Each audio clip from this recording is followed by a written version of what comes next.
dégueulasse. Oui. Je suis écœuré, François. Écœuré. Ok. Ils prennent. T'as entendu les actualités à 13h, là? Mmh. Avec toutes les personnes qui sont en chômage technique, Amazon leur demande de venir travailler temporairement chez eux. Ok. Mon fils, ça fait 2 mois et demi là-bas à Amazon, avec la période, je ne sais plus comment ils appellent ça, Laurent, comment ça s'appelle? La période de souplesse, alors, on a café sur contrat, et puis maintenant, ils appellent du personnel. Ouais, d'accord. Ok, je vais te laisser, Roberto, j'ai compris. Ça marche, ça marche. Ça marche? Ouais, ça roule. Salut, Roberto. Ciao, ciao, ciao. Je t'envoie le SMS. Ouais, ça roule. Salut, Roberto. Ciao. Salut. Bon, c'est une entrée en matière un peu spéciale, mais puisqu'on n'a pas de jingle, à la place, c'était un militant de Picardie Debout, c'est comme ça toute la journée là. Roberto qui m'appelait, pourquoi? Parce que il a dans sa famille quelqu'un qui travaille chez Amazon à Amiens, où il y a déjà eu 5 cas apparemment de Covid-19, et le message qu'il a envoyé en SMS, c'est rien ne change à Amazon, à part une augmentation de 2 € brut à partir d'avril. Mamie, c'est un SMS. Donc, mamie, je tiens à ma santé, donc je vais pas travailler ce soir. S'il me vire, tant pis, ça ira au prud'homme. Parce que là, en fait, c'est le gros truc en ce moment. J'ai eu une infirmière qui m'a dit ce que vous devriez faire, c'est Radio Londres. Parce que si on est en guerre, il faut aussi qu'il y ait de la résistance. Et je dirais, y compris en ce moment, oui, de la résistance contre Macron et son monde. Parce que Sylvain m'a envoyé un message pour me dire la fête est finie. Parce que Pénicaud a dit ça y est, faut aller au boulot. Bruno Le Maire, il dit il faut aller au boulot. Mais en fait, la fête, elle n'est pas finie parce qu'il n'y a même pas eu de répit. D'emblée, en fait, dans les discours de Macron, j'ai repris le discours de Macron de jeudi que j'avais écouté avec une relative bienveillance. Mais qu'est-ce qu'il disait à ce moment-là? Il disait toutes les entreprises doivent s'organiser pour faciliter le travail à distance, donc le télétravail. Donc, on avait l'impression que c'était la règle. Et quand cela ne sera pas possible, elles devront adapter dès demain leur organisation pour faire respecter ces gestes barrières contre le virus. Donc en fait, il fait comme si la règle était le télétravail et que l'exception c'était faudra aller au boulot. Mais dans la réalité de tous les jours, pour la masse des gens, c'est pas le télétravail et pas la règle. La règle, c'est que tout le monde bosse là dans ces conditions-là et que il n'a pas du tout dit, voilà, sur ce qui n'est pas essentiel pour l'économie, ce qui n'est pas essentiel pour le fonctionnement du pays, on le fait pas. Ce qui se passe aujourd'hui, en vérité, quand je vois que je dois prendre un Ausweis, une autorisation pour aller juste traverser la rue, aller au parc avec mes gamins, ce qui se passe, c'est que dans la vie privée, c'est le confinement. Et dans la vie professionnelle, là, c'est aller bosser normalement. On disait traditionnellement, la démocratie s'arrête à la porte des entreprises. Mais en vérité, aujourd'hui, c'est la santé qui s'arrête à la porte des entreprises. Plusieurs anecdotes. Alors là, finalement, Valeo va s'arrêter. On avait eu Freddy Leonardi de la CGT Valeo hier. Valeo va s'arrêter, mais seulement à partir de demain soir. La production devrait s'arrêter lundi. Enfin, c'est pas très clair, mais ils vont s'arrêter. Mais avec une semaine de retard, donc ça veut dire et encore demain, il y a la potentialité pour que des salariés chopent le Covid-19 sur place. Une histoire là, à Belfort. Un centre d'appel. Donc, il y en a plein aussi à Amiens. Mais un centre d'appel qui s'appelle Téléperformance, qui est un gros centre d'appel. Les salariés, ils décident, comme il y a un cas qui apparaît dans la boîte, et en plus, c'est un endroit où se gère le numéro vert si jamais vous avez des problèmes sur le coronavirus, l'endroit où vous appelez, c'est Téléperformance. Bon, il y a 20 personnes qui descendent dehors et qui font une manif pour dire on demande à prendre notre droit d'alerte. Et là, qu'est-ce qui se passe? On leur envoie la police. On leur envoie la police en disant vous devez retourner au travail. Pourquoi? Parce que s'il y a 20 personnes, c'est limité aujourd'hui, les manifestations ou les regroupements sont limités à 10 personnes. Donc s'il y a 20 personnes, c'est 10 de trop, il faut qu'ils rentrent dans la boutique. Mais qu'en revanche, qu'il y ait 100 personnes à l'intérieur de Téléperformance, qu'il y ait des centaines de personnes chez Valeo, chez Dunlop ou chez Amazon, ça pose ça pose pas de problème. Donc là, finalement, Téléperformance, je viens d'apprendre là, il y a 16 minutes. Vous voyez, je me tiens au jus des trucs. Il y a 16 minutes, normalement, Téléperformance devrait aussi fermer. Mais quand on entend ce qui se passe dans des usines de fabrique de rétroviseurs, là, Valeo, c'est des embrayages, mais chez les routiers, il y a un tas de services qui sont pas essentiels au fonctionnement du pays et où on leur dit allez travailler, ça devient de plus en plus clair que même pendant la crise sanitaire, c'est l'économie qui doit encore prévaloir sur la santé. Alors évidemment, la rupture, comme Macron a parlé de rupture là jeudi dernier, la rupture majeure qu'on réclame, c'est que la vie l'emporte sur l'économie. Les vies humaines, la vie animale, la vie de la planète. Et y compris dans le discours de Macron, en vérité, il y avait cette zone d'ombre pour faire comme si c'était maintenant la santé qui allait l'emporter. Mais en réalité, on le comprend, plus ça va, plus on le comprend dans les propos de Pénicaud, de Le Maire, de Philippe et de Macron lui-même, c'est retourner bosser, business as usual, même si vous devez couper vos relations avec vos enfants ou avec vos grands-parents et ainsi de suite. Mais en revanche, il y a un truc que vous ne devez pas couper, c'est votre lien au travail. Il faut bosser. Et donc, on va. D'ailleurs, il y a des ordonnances qui vont peut-être être passées demain. On nous propose des ordonnances coronavirus pour nous passer en loose day comme ça, peut-être des trucs qui vont mettre en danger le droit du travail, puisque là, il y a une ordonnance qui nous précise qu'il s'agit de modifier les conditions. La loi précise que les ordonnances pourront modifier les conditions d'acquisition de congés payés et permettre à tout employeur d'imposer ou de modifier unilatéralement les dates de prise d'une partie des congés payés, des jours de réduction du temps de travail. Donc voilà, il va y avoir des lois restrictives là sur les RTT et sur les congés payés. Alors on nous dit heureusement, parce qu'il va y avoir aussi sur le temps de travail maximum, heureusement il faudra que ça reste conforme au droit européen, donc 48 heures de travail par semaine maximum. Donc en fait on avait cru que le discours de Macron était un discours qui pouvait glisser un peu à gauche sur la santé et ainsi de suite. En fait, une fois la façade passée, il n'en est rien, ni dans la réalité pour les salariés, ni avec les lois qui peuvent être passées. Et bon voilà. En fait, je me demande si c'est pas le pire de Macron, c'est pas dans cette crise-là où on pensait que la santé allait prévaloir sur le reste, et c'est encore l'économie qui prévaut, et en particulier les multinationales. Alors on va avoir au fil de l'émission là, on va avoir une série de témoignages qu'on a recueillis. Je vais avoir Philippe, mon libraire du labyrinthe. Je vais avoir Sylvie qui est AVS. Je vais avoir Samira qui est aux enfants du canal pour nous apporter des témoignages sur ce qui se passe aujourd'hui dans la société française. Et on aura Pablo Servigne comme invité intello. On peut peut-être commencer avec Sylvie, donc auxiliaire de vie sociale dans le Vimeux. Sylvie, je viens de recevoir un témoignage de ta collègue Annie par SMS qui me dit ceci. Coucou François, je suis en pleine fabrication de masques en tissu au cas où les collègues ne seraient pas approvisionnés. Et oui, il faut y se penser. Je bosse pas, mais je pense à elle. Le pire, c'est que je suis en pénurie d'élastiques. Donc, si vous avez des élastiques, on peut peut-être se charger et transmettre à Annie. Et bientôt de vieux draps. Je vais quand même pas prendre ceux de mon lit. Mon mari va pas être content. Alors, tu peux en parler tout à l'heure. Ben voilà qui est fait. Moi, je pourrais pas t'écouter car je dois aller à la mairie. Eh oui. Élu oblige, j'irai masqué, ganté et aseptisé. À bientôt. On a eu comme ça plein de messages aussi au fil de la journée de personnes des conseils municipaux qui s'installent à Piquigny et ainsi de suite. Alors, puisqu'il y a 30 000 villages où c'est passé au premier tour, alors que par temps de confinement, on pourrait dire bon bah ça peut être poussé cette histoire-là. Sylvie, toi tu es auxiliaire de vie sociale dans le Vimeux, donc ouais. c'est dans mon coin, c'est dans la Somme. Est-ce que vous avez reçu du gel? Est-ce que vous avez reçu des masques pour commencer? Les masques, ils ont commencé à en avoir hier, enfin avec une attestation, pour aller en pharmacie en chercher. Mais seulement il y a des pharmacies qui refusent d'en donner quand même. Il y a certaines filles qui ont réussi à en avoir quand même, mais il y a beaucoup de pharmacies qui refusent. On a la pharmacie de Gamache qui refuse d'en donner. On va peut-être pas les lister. On va peut-être pas faire la liste noire des pharmacies du Vimeux qui refusent de donner des masques. Si tu veux la faire. Bah quand même, parce que bon, c'est pas normal non plus, quoi. Bah vas-y, dis alors. Fais la liste. Il y a celle de Gamache, il y a celle de Blangy aussi, je crois. Ouais, celle de Gamache, celle de Blangy. Enfin, pour les filles qui m'ont rapporté. Ensuite, du gel, elles en ont pas. Il faut qu'elles le payent elles-mêmes. Il faut qu'elles achètent le gel et encore en petite quantité dans les pharmacies. On leur donne juste les masques, enfin, quand elles en ont, gratuitement, mais le gel, il faut qu'elles le payent. Donc ça, c'est pas normal non plus, c'est pas à nous de les payer, c'est pas à nous de payer le gel, quoi.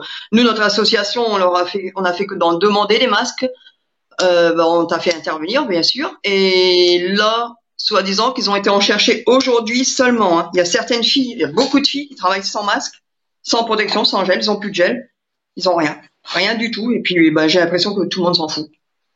On s'en fout complètement. Même les personnes âgées chez qui elles travaillent, il y a des personnes qui sont malades et même elles, les personnes âgées n'ont pas de masque. C'est quand même dangereux aussi, quoi. Quand même se protéger aussi bien. Est-ce qu'il y a eu un cas déclaré de coronavirus dans le Vimeux? Moi, j'ai une collègue qui m'a rapporté qu'il y aurait une de nos collègues, enfin deux de nos collègues qui seraient confinées chez elle et qui seraient suspectées d'avoir le virus.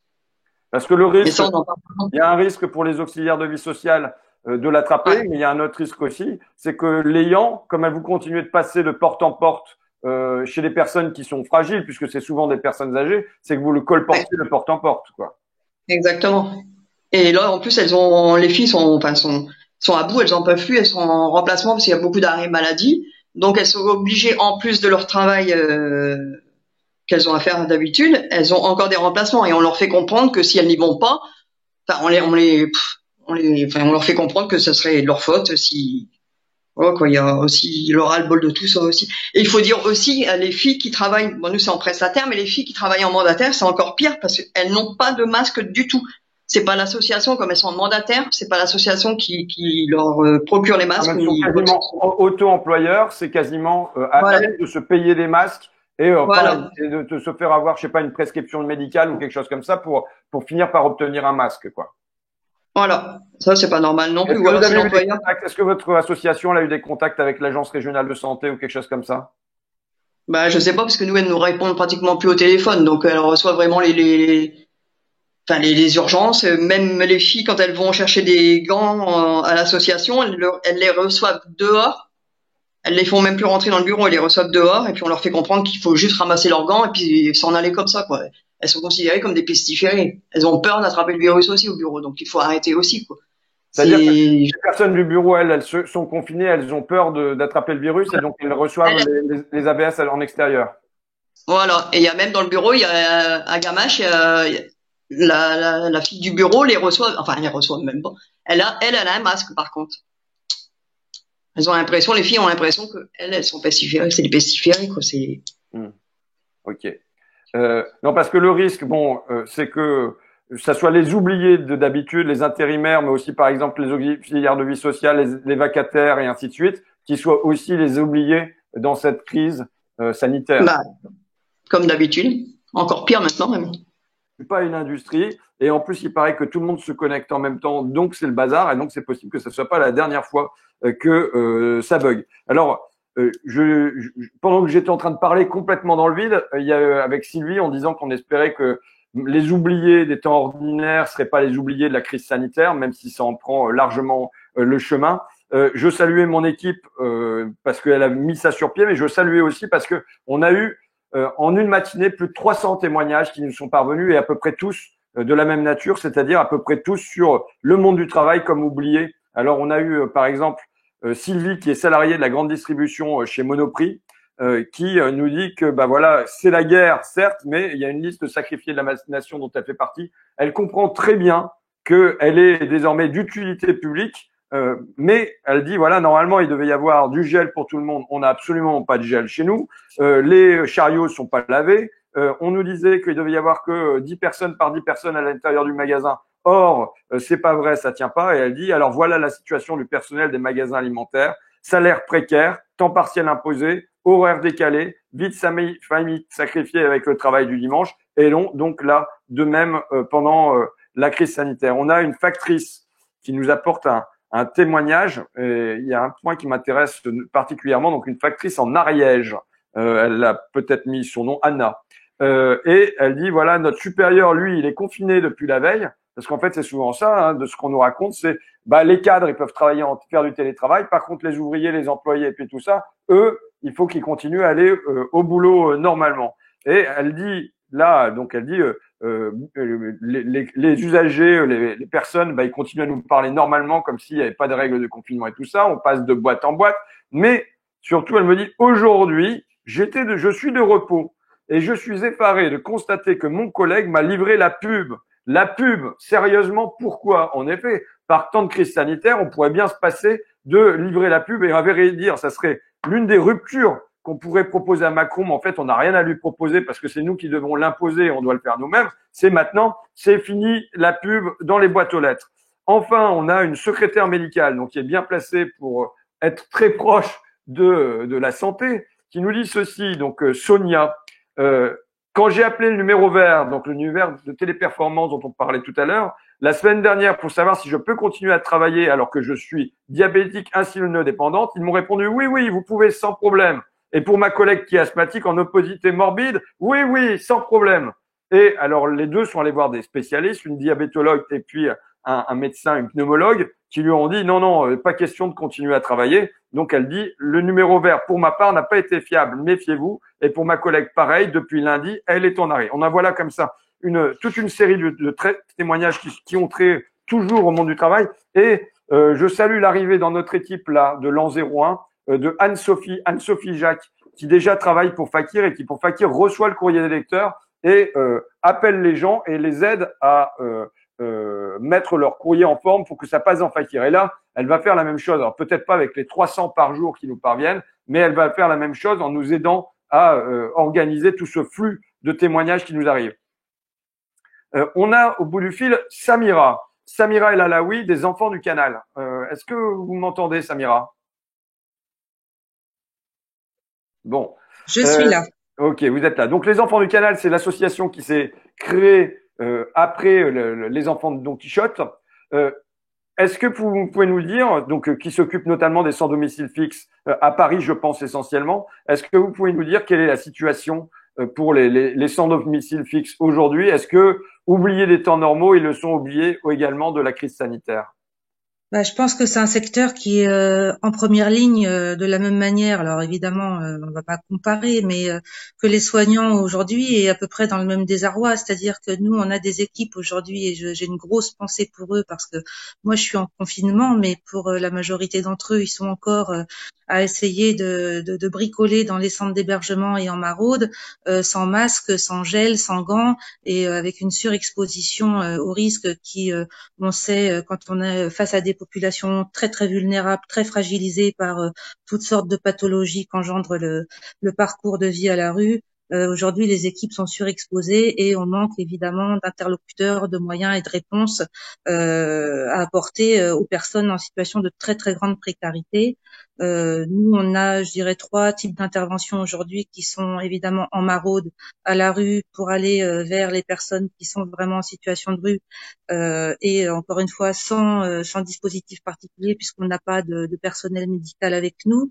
On ne sait pas à l'heure actuelle quand vont être ouverts les centres de desserrement, quelles vont être les conditions d'accès, est-ce qu'il va y avoir des équipes médicales qui vont compléter, qui vont être en lien avec nos équipes pour pouvoir faire du dépistage principalement, essayer d'orienter les personnes les plus fragiles directement et les isoler de manière à ce qu'elles soient prises en charge.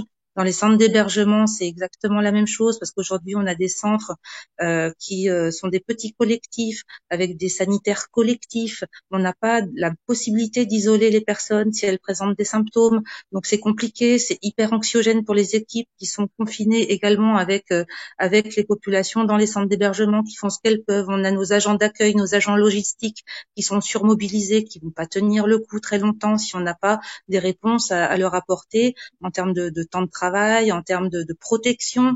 On a confiné un maximum de travailleurs sociaux, un maximum de personnel qui restent en contact étroit avec toutes les personnes qu'elles accompagnent, que ce soit dans les dispositifs d'hébergement ou sur les bidonvilles ou dans les squats, parce qu'il y a aussi la problématique des personnes qui vivent en bidonville, qui n'ont pas d'accès à l'eau, qui n'ont pas d'accès aux kits d'hygiène, qui n'ont pas d'accès à l'alimentaire, aux choses essentielles du quotidien, et pour qui c'est un vrai souci. L'accès à l'eau, les produits de première nécessité, les kits d'hygiène, l'accès aux soins, des équipes médicales, tout ça aujourd'hui, on voudrait que ça se mette en place. Qu'est-ce que vous avez comme réponse du ministère des Affaires sociales? Je pense qu'ils sont en train d'essayer de mettre en place des choses. Ça s'agite. C'est évident qu'on a des communiqués qui tombent dans toute la journée, des différentes directions. On voit qu'ils se préoccupent de la situation, mais on est à un instant d'une crise et d'une séquence inédite. Alors déjà, en temps, je dirais, normal, nous, on est au front sur les questions d'accompagnement des personnes en grande exclusion. Nous, on a vraiment les grands cassés. Donc déjà, je dirais que hors crise sanitaire majeure, celle qu'on traverse aujourd'hui, c'est compliqué. Là, on voit bien qu'on est en train d'improviser, on est en train de bricoler. Moi, mes équipes, elles sont surexposées et dans des conditions moi qui m'inquiètent beaucoup. Alors le rester chez vous, oui, mais moi j'ai des équipes qui aujourd'hui, si elles ne sont pas sur le terrain auprès de ces populations-là, il n'y a plus personne. Là, pour le coup, ils sont vraiment oubliés. Donc moi, il faut un boulot formidable de maintien de liens, d'essayer de les rassurer, d'être présent, d'expliquer les consignes, d'expliquer ce qui se passe. Mais effectivement, c'est très anxiogène, à la fois pour les publics, à la fois pour les salariés. Et on attend vraiment des réponses claires sur des équipes médicales qui pourraient venir diagnostiquer dans nos centres d'hébergement parce qu'on a des populations qui sont déjà porteuses de pathologies. Donc on ne sait pas si le virus ne s'est pas déjà introduit de manière massive au sein de nos établissements. Là, vous n'avez pas eu de test pour l'instant? Il n'y a pas eu de test? Rien. Et ça, c'est une vraie demande parce qu'on a des populations qui sont déjà porteuses de pathologies diverses, avec des symptômes qui sont très proches de ceux que peuvent rencontrer les personnes testées positives aujourd'hui. On ne veut pas prendre de risques. On a dans nos équipes des salariés qui sont confinés aujourd'hui parce qu'ils ont des symptômes. Voilà, donc on essaye d'avancer. Pour l'instant, voilà. Pas de gel, pas de masque, pas de test. Non, rien. Alors j'ai vu une statistique comme quoi la France test, donc l'OMS dit test, et là pour l'instant la France teste environ 80 fois moins que la Corée du Sud ne l'a fait, quoi. Donc voilà où on en est. En tout cas, nous on reste mobilisés, on est volontaires. J'ai des équipes vraiment super à qui j'ai donné le choix vraiment de leur dire. Alors ils n'ont pas tous eu le choix parce que dans les centres d'hébergement il faut assurer une présence et encore une fois ils l'ont fait quand même de rester. Je trouve que vraiment j'ai une grosse pensée pour eux. Maintenant, il faut qu'on ait du soutien, il faut qu'on ait de l'aide, surtout au niveau médical et au niveau de la protection des salariés, qu'on puisse isoler les personnes qui peuvent être dépistées rapidement et les sortir des centres d'hébergement parce que nous, aujourd'hui, on n'a pas la capacité de les isoler, on n'a pas de sanitaire individuel, on n'a pas d'espace dans lesquels on isolerait les personnes porteuses du virus. On ne sait pas qui est porteur ou pas aujourd'hui, très clairement, hein, parce que tout ça, dans des petits centres comme nous, alors j'imagine dans les gros c'est encore pire, respecter les gestes barrières quand on a des sanitaires communs, quand aujourd'hui l'hygiène commence à être un peu compliqué à maintenir, ne serait-ce qu'au niveau de l'entretien des bâtiments, etc. Même si on essaye de renforcer toutes les mesures, de passer les consignes, etc. On sait que nos populations sont déjà très vulnérables et qu'on a besoin de renfort et de réponses. Hein, voilà. Très bien. Et merci beaucoup, Samira. Merci pas seulement. Et de cohérence. Voilà, merci à vous. Pas seulement aujourd'hui pour votre témoignage, mais surtout pour le travail que vous faites tout au long de l'année avec vos équipes. Merci beaucoup. Merci beaucoup. De tenir la France et la France qui souffre, la France en souffrance. Merci beaucoup. Donc je vais faire bref, mais je vais donner des petites nouvelles. Donc ce matin, je me suis levé tôt, mais un peu moins tôt pour continuer à écrire le bouquin parce qu'on a des journées qui sont hyper chargées finalement, même par temps de confinement. J'ai rajouté notamment des passages sur l'histoire le lien avec la sécurité sociale, la création de la sécurité sociale en 1945 et comment d'une crise peut surgir un beau programme. Les Jours heureux se fait au cœur de l'obscurité nazie et apportant les témoignages de Maurice Kriegel-Varémont, donc mon héros, l'un des libérateurs de Paris en 1944, en août 1944, et de Ambroise Croizat. Tous les deux avaient cette conscience que une fenêtre d'opportunité, quand elle s'ouvre pour nous, elle dure pas longtemps. Et donc, il faut pas attendre, il faut rentrer dans la brèche parce que il y a la possibilité là de faire fructifier nos idées. Et donc, Maurice Kriegel-Varémont me disait, on sait combien, quand l'histoire, une porte s'ouvre, combien on revient en arrière très vite. Donc, il faut y aller à ce moment-là. Et Ambroise Croizat, à la tribune de l'Assemblée nationale, disait lui aussi, le peuple de France n'attend pas. Il ne veut plus attendre. Pourquoi? Parce que en face de lui, il avait des ministres, René Pleven par exemple, il avait les députés du MRP, il avait l'ordre des médecins, il avait un tas de forces contre lui qui venaient dire la sécurité sociale, certes, c'est une belle idée, mais ça sera mieux plus tard. Parce que là, en ce moment, la France est ruinée, ça va pas, les ponts sont détruits et tout ça. Il faut d'abord reconstruire ça et ensuite on fera la sécurité sociale. Et là, Ambroise Croizat, lui, il savait que si on le faisait pas maintenant, ensuite le rapport de force, il serait plus du tout en leur faveur. Et donc, il fallait absolument le faire et donc, ça a été fait en 10 mois. La sécurité sociale a été mise sur pied en 10 mois. Il me semble qu'en juillet 1946, tout est prêt et le plan est lancé. J'ai reçu des réactions sur, notamment, j'ai donc pas mal de contributions, pas 300 là, mais on a reçu pas mal de tes contributions. J'ai en noté quelques-unes sur la démocratie, parce que il y a un volet démocratie et crise sanitaire. Sur l'analyse, on reçoit une analyse linguistique, donc j'aime bien ça, d'une doctorante en lettres modernes, Violaine, qui nous fait part de ceci. Si on relève les pronoms personnels et déterminants, donc dans le discours de Macron de jeudi dernier, mes chers compatriotes, il nous faudra demain tirer les leçons du moment que nous traversons, ainsi de suite, on remarque évidemment une forte présence du nous rassembleur. Ce qu'elle note, c'est que il y a nous tout au long du texte de Macron, et en fait, il y a je au départ par mes chers compatriotes, et à la fin par les je les assumerai. C'est-à-dire que au fond, c'est quand il s'agit de prendre les décisions à la fin que c'est lui tout seul qui prendra les décisions. Au milieu, on est largement associé, c'est nous. Et à la fin, quand il s'agit de trancher et de prendre des décisions, c'est je. Et ça fait écho, donc, par exemple, à une autre contribution de Jacques, qui lui est un architecte système d'information, donc ça veut dire informaticien, je pense, mais je sais pas, spécialisé, quoi. La faiblesse principale de démocratie est que le peuple se laisse gouverner sans pouvoir influer sur les décisions prises par le gouvernement. Et poursuit Christopher, et là je suis pleinement d'accord avec lui, qui dit ceci: l'incapacité des dirigeants à gérer la crise sanitaire que nous vivons doit nous questionner sur le centralisme du pouvoir. Pour moi, ça me paraît évident que si jamais on a attendu tant de temps pour réagir à la crise sanitaire qui venait de l'Est, d'abord qui venait de Chine, puis d'Italie, c'est parce qu'il y a un centralisme au pouvoir. Et il poursuit: qu'un homme ou une femme seul soit en capacité de décider et indiquer la marche à suivre, s'est révélé dangereux pour la sécurité et la santé du pays. Comme l'a montré l'attitude de Macron et son gouvernement au mois de janvier, février et mars, il est manifeste qu'une démocratie ne peut plus fonctionner sur un modèle qui concentre les pouvoirs et empêche l'auto-organisation, la capacité de prise de décision collective et favorise également la mise sous couvercle de la parole compétente en matière de sécurité sanitaire en ce qui concerne la pandémie. Et il conclut: la question démocratique dans les situations de crise se pose de manière ardente. Elle met le peuple entier face à la question de sa capacité à survivre et s'adapter à des circonstances globales. Voilà, l'un des témoignages qui m'a paru vachement intéressant.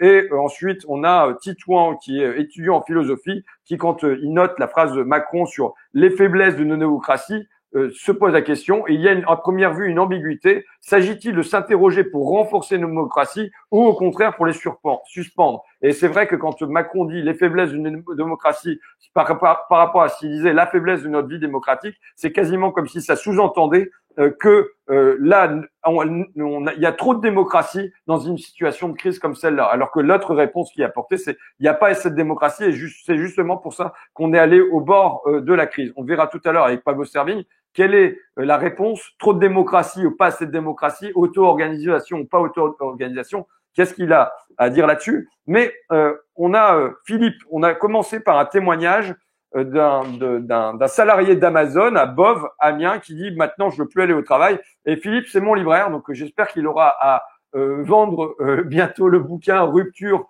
qu'on écrit avec vous en ce moment, sachant que l'une des idées que j'ai pour ce bouquin, c'est de mettre d'un côté ce que j'écris moi et de l'autre côté les réactions, les compléments apportés par tous les lecteurs que vous nous apportez là. Donc je pense qu'il y a eu une centaine de contributions d'ores et déjà, que j'ai pas eu le temps de tout lire, hein, évidemment, quand même. Mais j'ai lu celle sur la démocratie. Philippe, comment ça se passe pour toi? Tu es libraire, tu as une toute petite librairie. Franchement, il n'y a pas moyen d'être 10 dedans, sauf quand tu fais enfin pas un vernissage, mais quand tu fais une lecture à l'intérieur de ta librairie. Là, tu es fermé, tu es ouvert. Où est-ce que tu en es? Alors bien sûr, je suis fermé depuis samedi.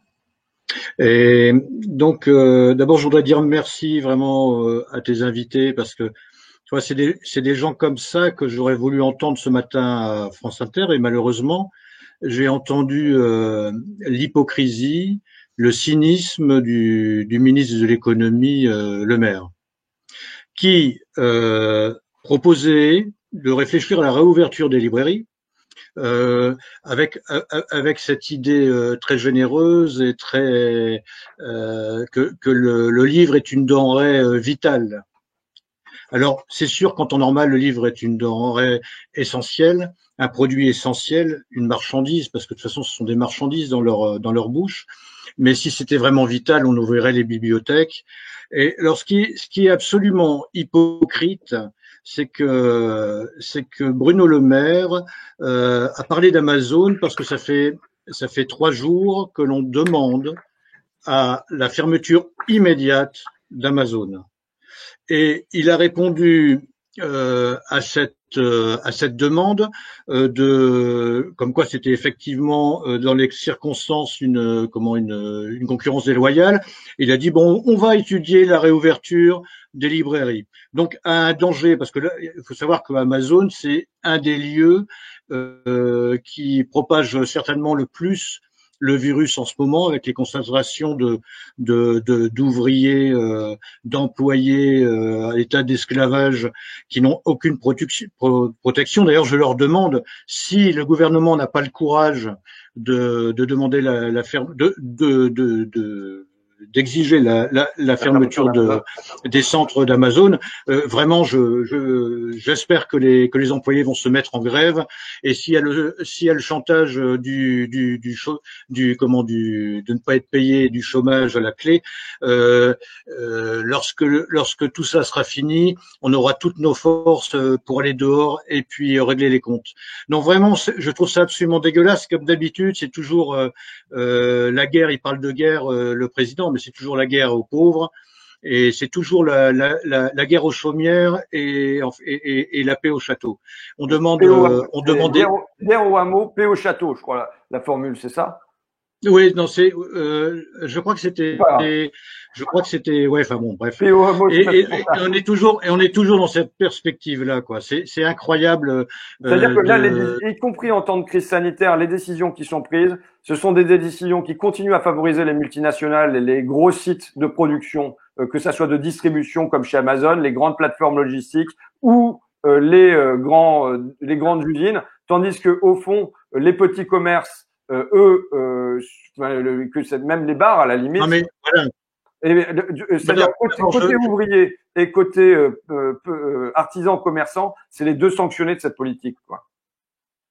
Ben, c'est l'occasion vraiment parce que moi je suis solidaire vraiment des commerçants qui sont obligés, enfin justement pour les produits de première nécessité, parce que le livre c'est bien gentil, mais c'est formidable un livre. Moi, c'est toute ma vie. J'ai consacré ma vie à éditer, à vendre des livres, à écrire des livres. Enfin bon, je veux dire, mais ce n'est pas un produit vital. Et si c'est, je veux dire, ce qui est incroyable, c'est l'hypocrisie de cette demande, simplement parce que pendant la guerre, le business doit continuer. Amazon doit continuer.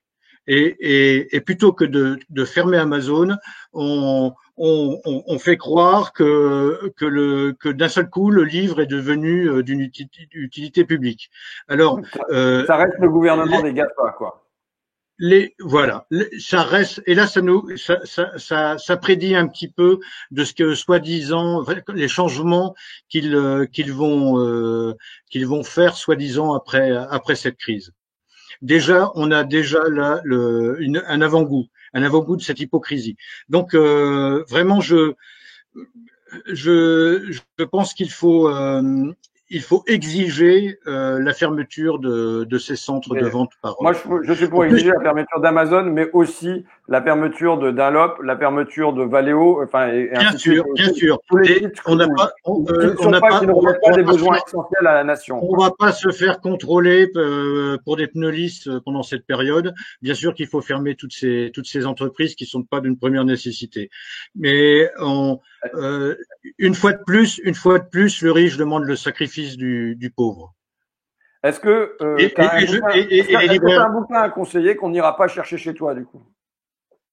Ah ben non, alors là, je vais pas vous conseiller des nouveautés. Alors, je voudrais dire, bon, l'objet livre, c'est aussi un objet de lien, ça peut être un objet solidaire, d'échange. Donc, on peut très bien aussi entre voisins se passer des livres, quoi. Hein, on les met sur l'appui de fenêtre. Je veux dire, il faut aller chercher un peu dans son fond, dans le fond des livres. Le livre, même le livre qu'on a eu à Noël et puis qu'on a laissé dans un coin. Voilà, c'est l'occasion de découvrir que la littérature, c'est une façon de vivre aussi incroyable, de survie. Alors là, c'est vrai qu'on peut survivre grâce à la littérature parce que on s'évade et on peut aussi vivre d'autres vies, d'autres expériences, et aussi on a le temps là de réfléchir, ce qui est fabuleux de réfléchir, et le livre est bien sûr un outil de réflexion. Eh bien, je pense qu'il faut aller moi là, si j'avais pas été embêté par Bruno Le Maire, par cette bêtise, enfin qui n'est pas une bêtise, hein, je pense que là j'aurais lu, j'allais m'apprêter à lire un livre de Fred Caro, Le Discours. Autrement, je vais, oui, reliser des. Alors voilà, ils viennent de rééditer là. Nous sommes tous des assassins de Mecker. De Jean Mecker, et voilà un livre. Jean Mecker, qui est l'un des auteurs qui a reçu le prix du roman populiste, parce que je rappelle toujours que populisme au départ, c'est courant littéraire s'appliquant à décrire avec réalisme la vie des gens du peuple. Et je dirais que populiste, je le suis à ce sens-là, on veut l'être à ce sens-là, et y compris dans cette émission, elle se veut être populiste, c'est-à-dire quand on reçoit une auxiliaire de vie sociale, quand on donne la parole à un libraire, quand on commence en ouvrant sur le témoignage d'un salarié d'Amazon. Tout ça, c'est en effet dans la veine de populiste, pour ainsi dire, de Jean Meckert et compagnie. Bon, écoute. Oui, et je voulais finir par dire quand même que l'association toutes les associations de libraires, à 99%, ont été révoltées par cette proposition du ministre de l'économie. Je ne sais même pas quel peut être le 1%, certainement des patrons de grandes librairies qui étaient prêts à sacrifier leur libraire smicard. Je te remercie beaucoup, Philippe. Et puis, on se revoit dès que tu rouvres. Salut. Oui, d'ailleurs, tu as des livres en attente depuis un bout de temps, là, de la Halle, par exemple. Ça roule. Adam de la Halle. Ben, je citerai du Adam de la Halle à la fin d'une émission. Pas aujourd'hui, mais à la fin d'une autre émission. Donc, un poète picard, enfin de l'Artois, de Arras. On va rejoindre Pablo Servigne. Salut Pablo, ça va? Alors, ça. Salut Pablo. Salut. Bon, à tous. Écoute, évidemment, dès que cette histoire de Covid-19 est apparue, le premier à qui j'ai pensé, pour deux raisons, mais on va y venir, mais le premier à qui j'ai pensé, c'est Pablo Servigne. Donc, je suis vraiment très attentif à avoir ton regard sur cette histoire, sur à la fois la crise elle-même et sur le traitement de la crise.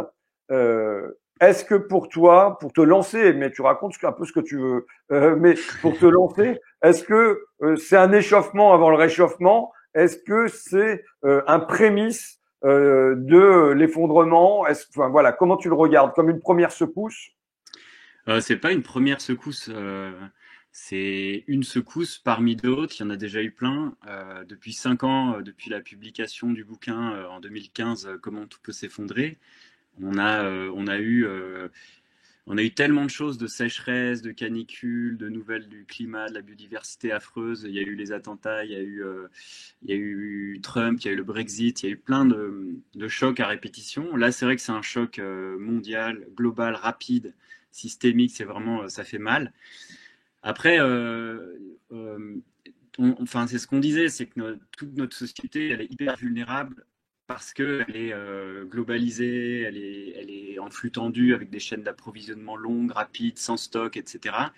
Et toutes les étincelles, cette situation un peu explosive, elle peut péter parce que les étincelles peuvent venir de toutes parts. La pandémie, c'était une des étincelles possibles. Voilà, mais c'est alors impossible. Comment tu regardes, comment réagit la société, comment réagit le gouvernement, comment tu vois la réaction à cette étincelle? En fait, il y a d'abord de l'incrédulité parce que on n'arrive pas, si on n'est pas au courant, comme les collapsologues, comme ceux qui étudient, moi ça fait 10 ans que je suis là-dedans, donc pour moi c'était un peu évident que c'était possiblement un choc majeur qui allait déstabiliser le monde entier. Mais même moi, je pouvais pas savoir que ça allait être si rapide. Je connais pas le virus, tu vois. Et donc, je suis comme tout le monde, c'est-à-dire que je me tiens informé, j'essaye de voir ce qui se passe, j'essaye de comprendre. C'est pour ça que cette semaine, toute la presse a essayé d'avoir mon avis, mais mon avis, moi, je l'ai dit dans mes bouquins, je ne sais pas encore bien, moi, je dois me poser, prendre le temps de réagir. Ce que je constate, en tout cas, sur la réaction, c'est que ça peut aller vite une fois que les gens et les gouvernements sont au courant et ont compris les choses.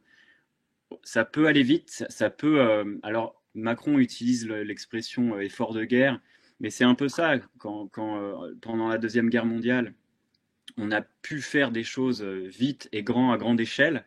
Donc nous, les humains, on sait faire les choses à grande échelle et vite. En fait, ce qu'on a démontré là, c'est qu'on pouvait faire une transition, quelle qu'elle soit, en une semaine à l'échelle globale. C'est possible. Seulement, il y a des verrous juridiques, politiques, financiers, etc. Et ce que je vois, c'est le retournement. C'est incroyable. C'était la guerre politique contre les services publics, les services sociaux, le peuple, les autres cultures, les autres pays. Enfin, c'était le vivant. Et puis maintenant, ça s'est inversé. Voilà, c'est tous unis contre un ennemi commun, un virus, ce qui a peu de sens en fait, sauf là dans les hôpitaux. C'est vrai qu'il y a un climat d'exception. Moi, je ne parlerai pas de guerre, mais d'exception, un état d'exception, quoi. Donc ça, c'est plutôt, comme tu disais tout à l'heure, il y a une brèche qui s'est ouverte. Moi, ça m'a tout de suite rappelé, quand j'ai vu ça, ça m'a tout de suite rappelé la stratégie du choc de Naomi Klein, qui disait que c'est justement les politiques néolibérales, elles rentrent rapidement parce qu'il y a des chocs, le pays est sidéré, les peuples sont sidérés, et c'est comme ça qu'on peut mettre en place rapidement des politiques absolument antisociales. Donc là, il y a une brèche à nouveau. Il faut vraiment, on va s'en prendre plein la gueule si on reste passif. Donc une fois que le gros de la pandémie sera passé, on verra l'état de nos sociétés, et c'est là qu'il faudra se bouger pour faire de cette brèche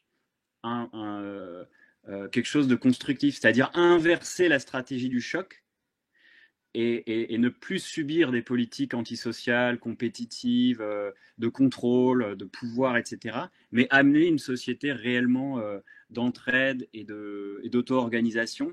Et ça est d'ailleurs une tribune qu'on est en train de publier avec plusieurs amis, avec il y a Corinne Morel-Darleux, enfin il y en a plusieurs là qui va sortir samedi ou peut-être lundi pour amener cette idée d'entraide générale, donc dans créer des petits groupes locaux un peu partout en France, avec le mot de code dièse Covid-Entraide France, donc Covid Entraide France. Il y a un site même covid-entraide.fr, et cartographier tous les sites d'entraide et vraiment passer à la pratique pour en fait dès maintenant retrouver le goût de la vraie vie, quoi. On a retrouvé l'essentiel. Mais c'est ça que je disais dans mon deuxième livre, qui a pas été, enfin le dernier livre plutôt, Une autre fin du monde est possible, qui a pas été bien compris ici en France, je dis, parce que on appelait à une sagesse vis-à-vis de l'effondrement.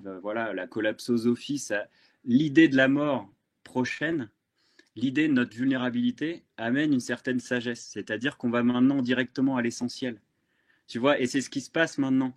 C'est-à-dire que là, on peut possiblement perdre notre job, notre société, nos proches, parce que s'ils sont fragiles, ils peuvent mourir aux urgences.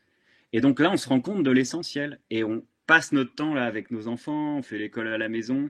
Il y a un côté dramatique, et il y a un côté aussi assez, comment dire, moi, c'est presque, mais on retrouve un peu la joie. C'est presque comme si, j'ai écrit ça dans les premières lignes de mon bouquin, c'est comme si presque on attendait ça. Je vais tempérer ça, mais on attendait ça, c'est-à-dire qu'on attendait d'être contraint d'être mis à l'arrêt. Donc, reprenant la phrase de l'an 01, on arrête tout et on réfléchit. C'est pas triste. Mais c'est comme si on attendait d'être mis à l'arrêt, hamster dans sa cage, et paf, il fallait nous être contraint d'arrêter pour qu'on arrête enfin. Maintenant, quand même, la réponse politique qui est apportée aujourd'hui, à la fois elle ouvre un imaginaire possible, un imaginaire politique possible, réquisition, plafonnement, service public, nationalisation, ainsi de suite. Et en même temps, au fond, c'est une réponse assez autoritaire et inégalitaire. Une réponse assez autoritaire parce que quand tu dois te traverser pour aller au parc, il faut que tu remplisses un papier et tu peux te faire arrêter par la police. Et en revanche, inégalitaire parce que on le voit, les ouvriers, employés, enfin, eux sont condamnés à continuer, y compris par temps de crise sanitaire. Ouais, les cadres à la maison, au télétravail, et les ouvriers dans la rue et les soignants aussi. Ouais, c'est clairement inégalitaire. Après, il y a un côté état d'urgence, état d'exception. Tu vois, je crois qu'il y a 3 états en France. Il y a l'état de guerre, c'est avec l'étranger. L'état d'exception, c'est la guerre civile. Et puis, tu as l'état d'urgence. Et là, ils ont déclaré état d'urgence sanitaire. Bon, quand il y avait, pendant la Rome antique, il y avait des états d'exception. Quand on sortait d'un temps de paix, hop, il y avait un problème, un choc, on passait en dictature. Et là, il y a un mode d'organisation autoritaire qui, soi-disant, résout les problèmes, et après, on repassait à la République, tu vois. Il faut rendre les rênes du pouvoir une fois que la menace est passée. Mais tout l'enjeu est là.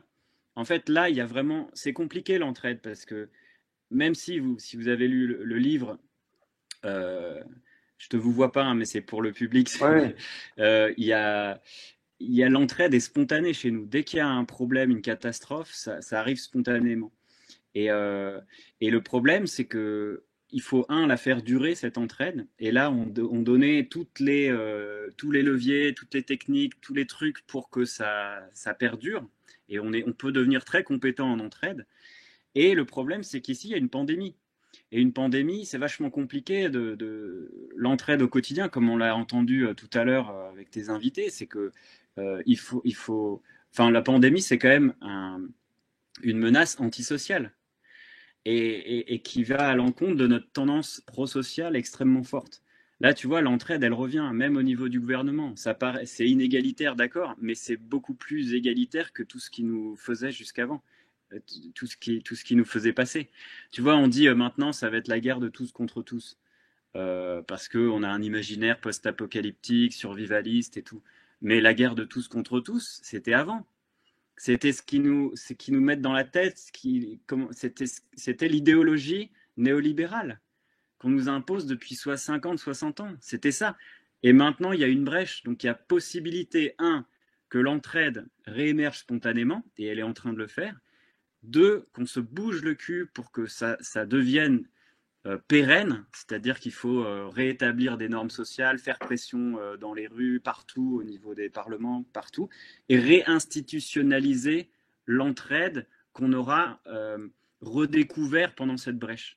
Et quand je dis entraide, c'est solidarité, mutualisme. Mais là, à la fois, l'entraide, elle est quand même nettement entravée parce que quand tu peux pas voir tes parents, quand on te dit de te confiner chez toi, et c'est surtout l'explosion des écrans, quoi, y compris là, on en est, quoi. Comment tu peux être sûr, toi, que d'ores et déjà aujourd'hui, il y a plus d'entraide qu'hier et que ça va durer au-delà de la crise sanitaire?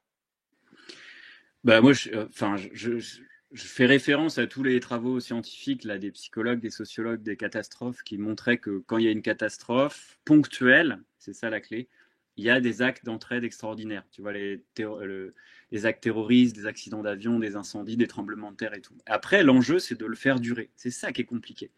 Donc moi, je pars du principe que là, il y a vraiment un choc et on s'entraide. Mais même moi, je le vis avec les voisins, avec tout le monde. On a envie de s'aider, on crée des groupes WhatsApp et tout. Ce qui est difficile, je disais, avec la pandémie, c'est que c'est antisocial, la pandémie, par définition. Donc là, on a vraiment du mal. Et donc, on se rabat sur quoi? Sur Facebook, WhatsApp et tous nos réseaux sociaux / antisociaux. C'est les deux, en fait. C'est des réseaux sociaux parce qu'on se connecte, mais c'est antisocial parce qu'on est derrière un écran et parce qu'on dit des conneries et tout ça. Mais ce qui est dur, en fait, c'est que maintenant, on dépend d'Amazon, on dépend de WhatsApp, on dépend de Facebook, on dépend d'Apple, c'est eux qui nous tiennent. Et en fait, ces décennies de libéralisme, de consumérisme, de capitalisme, de tout ce qu'on veut, ça nous a déconnectés à la fois du vivant, mais de notre autonomie, de notre capacité à prendre en main notre vie.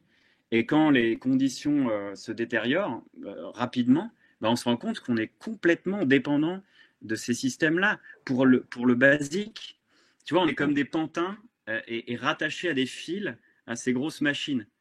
Donc, l'objet de la transition, le but ultime d'une transition, c'est de couper ces câbles et de retrouver une autonomie, retrouver une liberté, une joie et tout ça en dehors d'un système mortifère. Parce que si le système mortifère s'effondre, il nous emporte avec tous les câbles. Le problème, c'est que si on coupe les câbles maintenant, tout seul, ben on meurt. Moi, je ne sais pas encore me débrouiller sans voiture, parce qu'on vit à la montagne, sans carte bancaire et sans magasin et tout pour l'instant. On y arrive peu à peu, j'espère.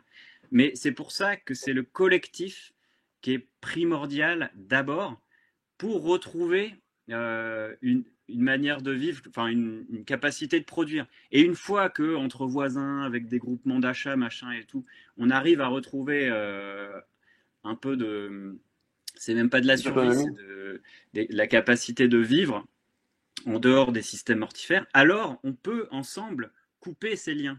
Et c'est vachement lent, c'est vachement dur. Et d'ailleurs, on célèbre ça. C'est tout l'objet des villes en transition. Donc on a vraiment... il y a un déclic à faire, on s'est rendu compte de ce déclic dans Une autre fin du monde est possible. C'est que c'est sur la question de l'espoir. Tu vois, l'espoir, c'est très passif. Espoir, esperar, ça veut dire attendre en espagnol. Et donc, l'idée, c'est d'inverser. C'est qu'aujourd'hui, on a besoin de courage pour passer à l'action. Peu importe si on a des chances d'y arriver ou pas. On s'en fout. On ne regarde pas dans le futur. On agit maintenant. On fait ce qu'on pense être la bonne chose. C'est ce que Johanna Messi appelle l'espoir actif. Ok, bon. On fait maintenant. Et il faut du courage pour ça. Et alors, qu'est-ce qu'on doit faire aussi ? On passe à l'action, on voit que le collectif se reforme, que d'autres passent à l'action, qu'on retrouve un peu de joie et d'enthousiasme. Et c'est une fois que tu vois que le collectif revient, que l'espoir revient.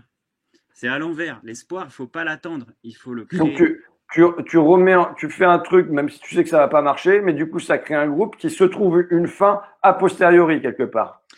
En fait, on s'en fout si ça marche ou pas, si ça va marcher ou pas. On ne doit pas attendre d'avoir la certitude que ça va marcher. Sinon, on n'arrivera à rien. On fera rien.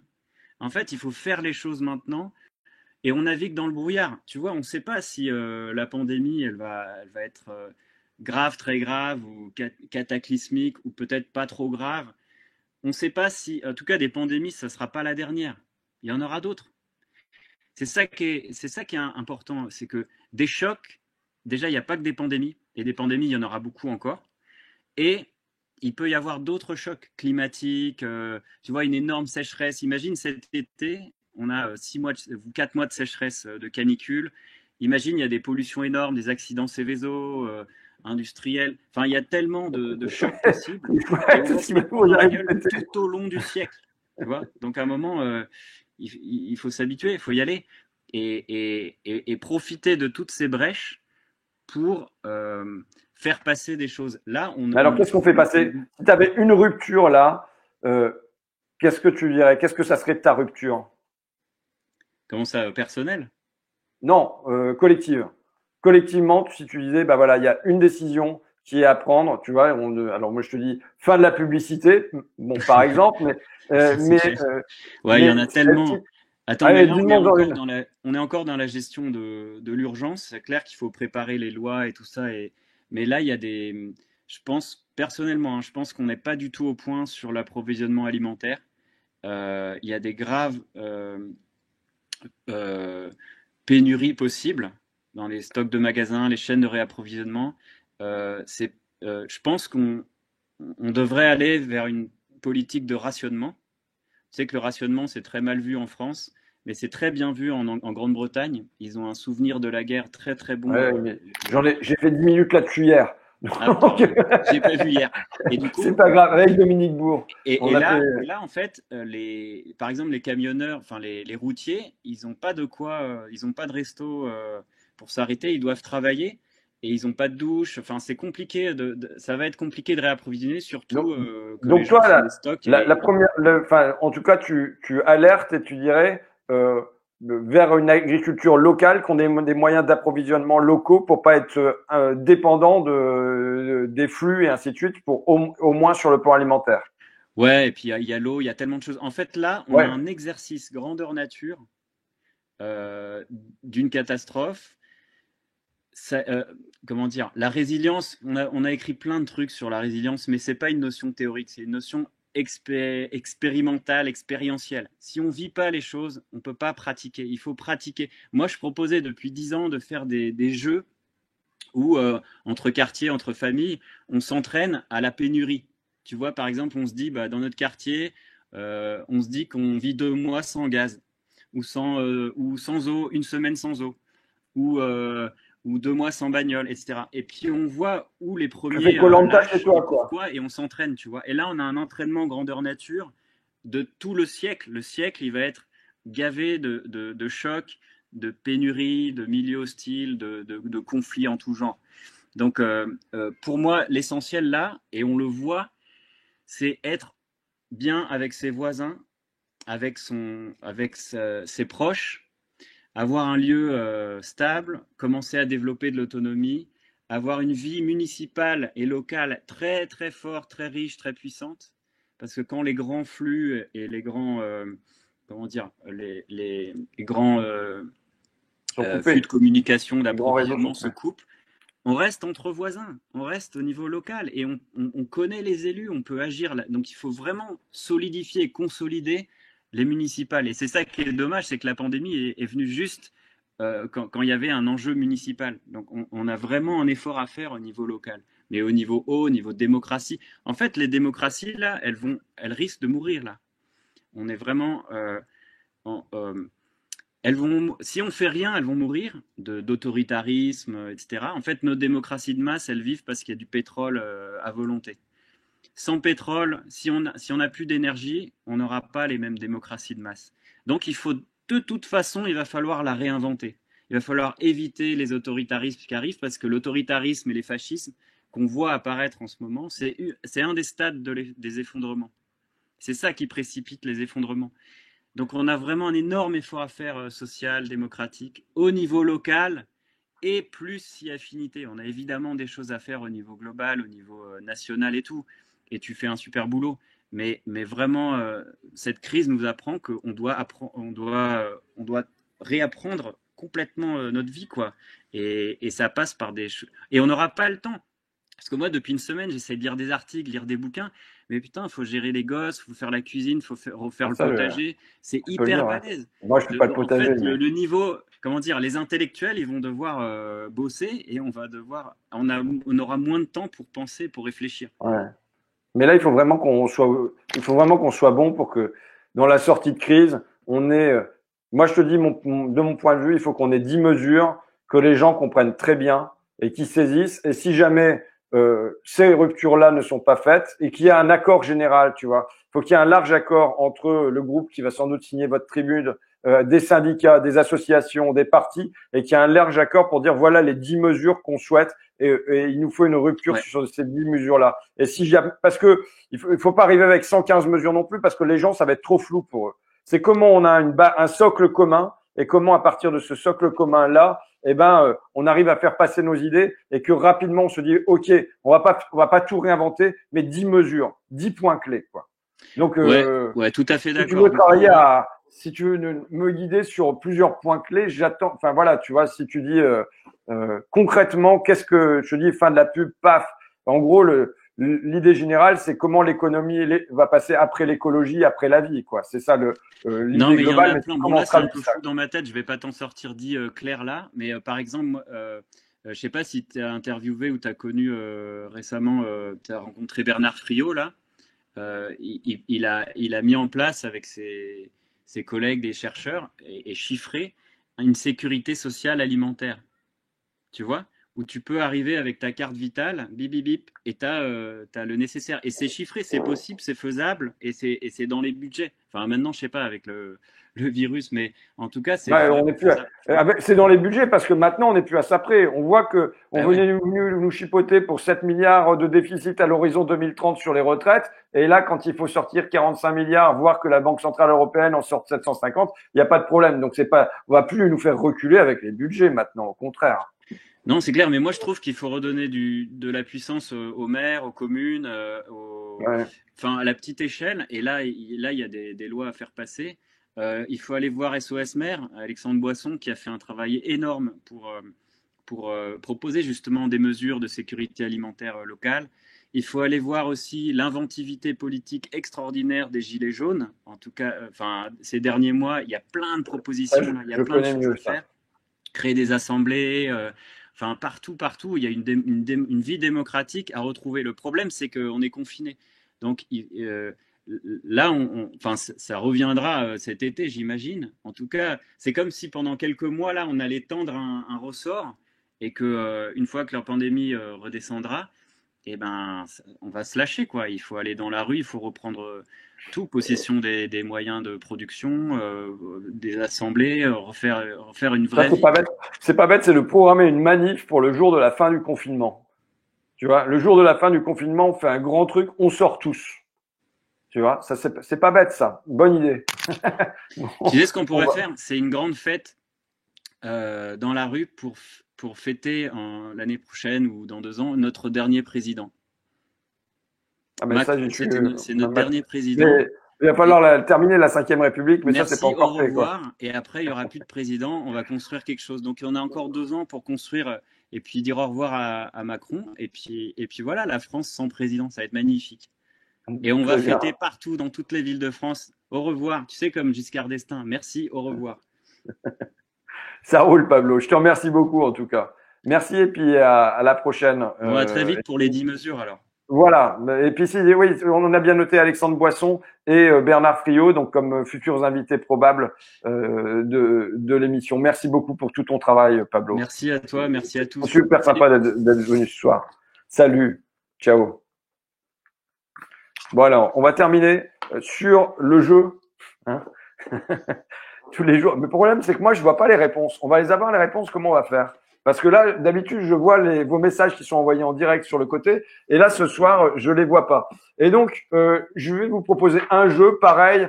On va dire les 2 premiers qui gagnent. Il y en a un qui gagne mon film sur les Gilets jaunes, Jeux du soleil fait avec Gilles Perret. Et l'autre qui gagne un DVD de Merci Patron. Alors, il faut reconnaître qui est l'auteur de ce texte. Donc, tant que j'ai pas la réponse qui s'affiche, on peut me montrer ou pas? Je peux pas avoir Facebook en face de moi? Parce que mais on peut me noter les mauvaises réponses, y compris, s'il vous plaît. Et donc, tant que j'ai pas la bonne réponse, je continuerai à lire le texte ou à vous donner des indices. J'y vais.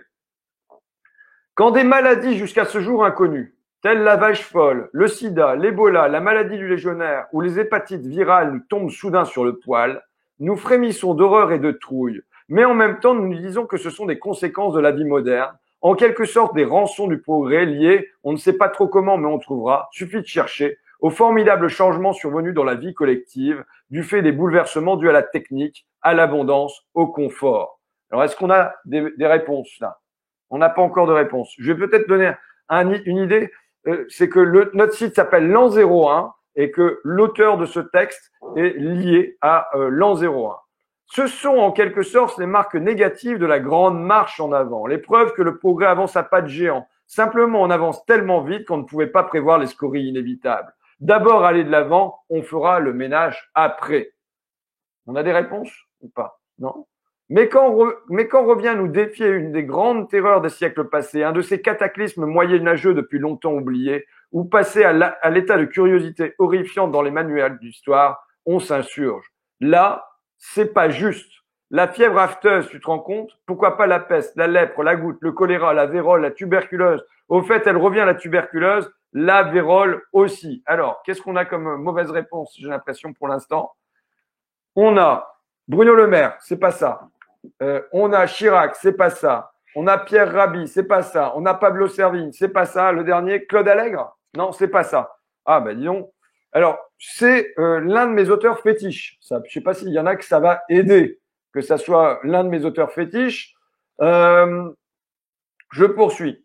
Quand j'étais gosse, juste avant 1940, nos manuels scolaires un peu vieillots, il est vrai, comportaient des chapitres mettant en garde contre la tuberculose, dormez la fenêtre ouverte, ne crachez pas par terre, et contre la fièvre afteuse.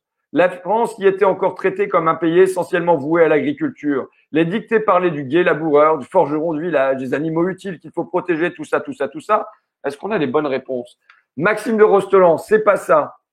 Payon, j'arrive pas à lire là. Latour, c'est pas ça. Poitrenaud, c'est pas ça. Bernard Maris, c'est pas ça. Ah, je vous donne un indice. Il était dans la même équipe que Bernard Maris. Non, c'est pas Hubert Reeves. Non, dans la même équipe que Bernard Maris. Dans quel journal? Donc, dans quel journal il est heureux. Enfin, il a eu la chance de décéder avant les attentats dans ce journal. Ah, on a un gagnant. Ça y est, on a un gagnant. Donc, c'était François Cavana. François Cavana qui pour moi était bon. Le gagnant s'appelle Arnaud Donez. On en a un deuxième, c'est Thibaut Poiron. Donc on a deux gagnants. C'est bon, on a les deux DVD qui sont livrés. Donc François Cavana qui est évidemment pour moi une figure marquante et qui a été mon grand initiateur en matière d'écologie. Comme c'est la page culture en même temps, je vais recommander deux bouquins. La jeune fille sur le tas d'ordures, qui est un bouquin qui est une somme de chroniques, notamment écrite pour le journal écolo La Gueule ouverte par François Cavana, et un autre bouquin qui est Coup de sang, qui montre un très grand attachement de François Cavana aux animaux. Donc voilà, ça sera mes conseils de lecture de la fin, et aussi petit clin d'œil à mon directeur de cabinet Paul. On ne met pas de point-virgule. On ne met pas de point-virgule à Fakir. On ne met pas de point-virgule dans nos amendements. Pourquoi? Parce que François Cavana a interdit le point-virgule. C'est une ponctuation molle. C'est pour les centristes. C'est pour le modem, les points-virgules. Vous choisissez. C'est soit un point, soit une virgule, mais vous ne mettez pas un point-virgule. Vous restez pas au milieu du lit comme ça. Il faut choisir son camp, les camarades. Bon, voilà. Allez, salut. Et puis, donc, à demain. Demain, le 18h sera avancé à 16h pour cause de garde d'enfants. Donc voilà. Donc demain, on se retrouve à 16h pour un nouveau jour de l'an 01. Voilà, merci beaucoup. Et puis à demain. Salut. Et puis merci surtout à tous nos invités, à Pablo, à Philippe, à Sylvie, à Samira. Et voilà. Merci à vous tous et vous toutes. Ciao.